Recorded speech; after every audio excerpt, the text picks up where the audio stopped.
ஒரு ரயில்ல ஒரு கண்ணு தெரியாத ஒரு பிச்சை எடுக்கிறார். பாட்டு பாடிக்கிட்டே பிச்சை எடுக்கிறார். என்ன பாட்டு பாடுறாருன்னா, பெரும்பாலும் இந்த கண் தெரியாத யாசகர்கள் இந்த பாட்டு தான் பாடுவாங்க. இறைவனிடம் கையேந்துங்கள், அவன் இல்லை என்று சொல்லுவதில்லை. இதே பாட்டை பாடிக்கிட்டே அவர் பிச்சை எடுக்கிறதுக்கு ட்ரெயின்ல ஒரு கம்பார்ட்மெண்ட்டுக்குள்ள போறார். இறைவனிடம் கையேந்துங்கள், அவன் இல்லை என்று சொல்லுவதில்லை. பாடிக்கொண்டே ரயிலில் ஏறினார் பார்வையற்ற யாசகன்.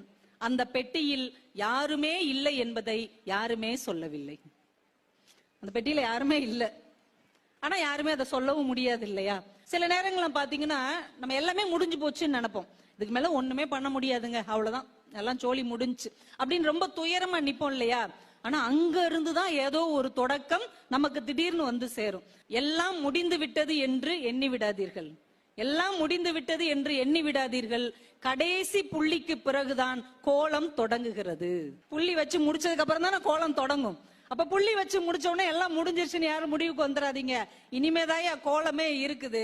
சினிமால ஒரு நடிகர் சொல்லுவார்ல, கண்ணா இதுவரைக்கும் நீ பார்த்தது வெறும் ட்ரெய்லர் தான், மெயின் பிக்சர் இனிமேதான் வருது. இதை அப்படியே கவிதையாக்கி பார்த்தால் எல்லாம் முடிந்து விட்டது என்று நினைத்து விடாதீர்கள். புள்ளி வைத்து முடித்த பிறகுதான் கோலம் தொடங்குகிறது என்றால் வாழ்க்கையில எது நடந்தாலும் முடிஞ்சிருச்சுன்னு நினைக்காதீங்க.